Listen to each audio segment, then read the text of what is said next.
سنا کہ آقا علیہ الصلاۃ والسلام نے ان کے بلند و بالا گھر کے پاس سے گزرتے ہوئے ایک بار صرف اتنا پوچھا تھا، محض اتنا پوچھا تھا کہ یہ مکان کس کا ہے۔ اتنا سننا تھا کہ آپ اٹھے اور جا کر خود اپنے مکان کی بالائی منزل کو مسمار کر دیا۔ سبحان اللہ۔ مجموع زوائد اور طبرانی میں یہ روایت بیان ہوئی ہے ناظرین کرام۔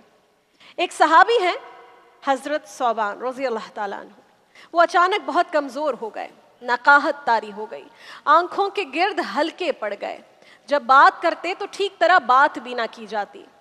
صحابہ کرام نے ان کی جب یہ طبیعت دیکھی، فکر مند ہوئے، پوچھا ثوبان کیا بات ہے، طبیعت کیوں بگڑ رہی ہے آپ کی، کوئی علاج ہو رہا ہے یا نہیں، معاملہ کیا ہے؟ حضرت ثوبان اس ہمدردی پر ہمیشہ شکریہ تو ادا کرتے لیکن دل کی بات کسی سے نہ کہتے، وجہ کسی صحابی کو نہ بتائی۔ پھر حضرت ثوبان ایک دن بارگاہ نبوی آقا دو جہاں محمد مصطفیٰ صلی اللہ علیہ وآلہ وسلم کے دربار میں حاضر ہوئے۔ رسول اللہ نے محسوس کیا کہ چہرہ اترا ہوا ہے، چہرے کا رنگ اڑا ہوا ہے۔ آپ صلی اللہ علیہ وآلہ وسلم نے وجہ پوچھی۔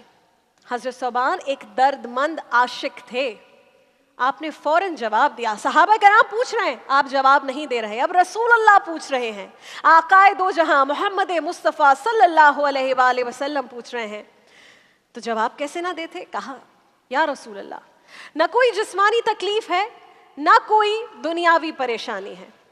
رسول اللہ صلی اللہ علیہ وآلہ وسلم نے پھر دریافت کیا، ثوبان پھر کیا بات ہے؟ اب وجہ بتا رہے ہیں، کہنے لگے یا رسول اللہ صلی اللہ علیہ وآلہ وسلم، اب غور سے سنیے گا ناظرین کرام، کہتے ہیں بات رسول اللہ یہ ہے کہ آپ مجھے اپنی جان سے زیادہ عزیز ہیں، آپ مجھے اپنے مال سے زیادہ عزیز ہیں، آپ مجھے اپنے اہل و عیال اپنی اولاد سے زیادہ پیارے ہیں۔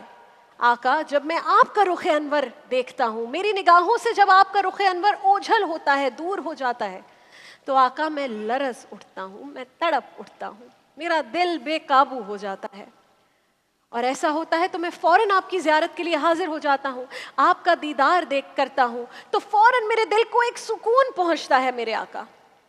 لیکن آقا پھر ایک خیال آتا ہے جس سے میری طبیعت بگڑ جاتی ہے، کچھ سمجھ نہیں آتا کہ کیا کروں۔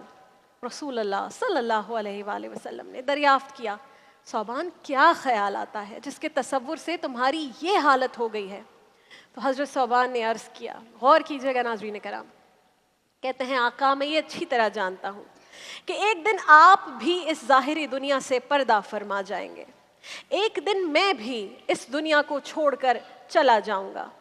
آقا مجھے یہ بھی پتا ہے کہ جنت کے اندر آپ کا درجہ بہت ہی بلند اور بالا ہوگا، آپ تو انبیاء کرام علیہم الصلاۃ والسلام والے درجے پر ہوں گے، جبکہ اللہ کے فضل سے مجھے جنت میں جگہ مل بھی گئی، تب بھی آپ کہاں اور آقا میں کہاں؟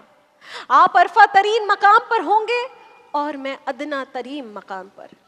سرکار اب مجھے رہ رہ کر یہ خیال آ رہا ہے، دنیا میں تو آپ کے دیدار سے اپنی پیاس بجھا لیتا ہوں، لیکن اگر میرے آقا مجھے جنت میں آپ کی زیارت نصیب نہ ہوئی، آپ کا دیدار نصیب نہ ہوا، اگر مجھے آپ کا یہ پیارا رخ انور دیکھنے کے لیے نہ ملا، تو آقا مجھے جنت میں سکون کیسے ملے گا؟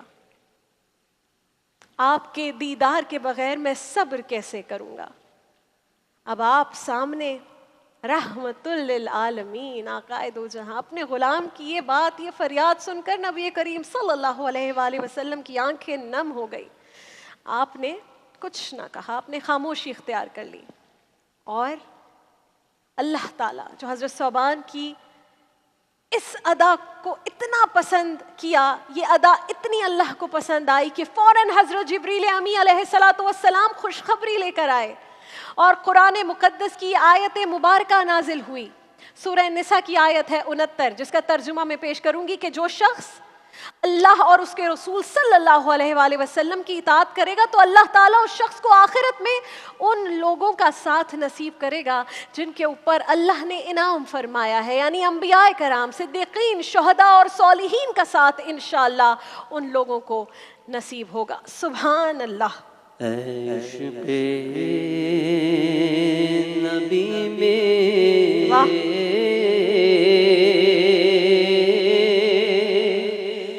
دل میں بھی سما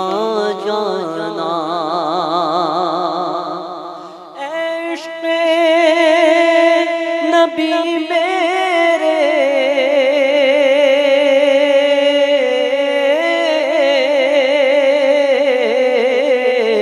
دل میں بھی سما جانا،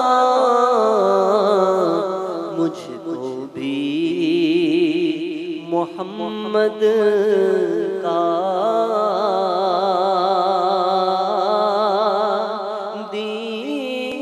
دیوانہ بنا جانا۔ اے عشق نبی میرے دل میں بھی سما جانا۔ محفل رمضان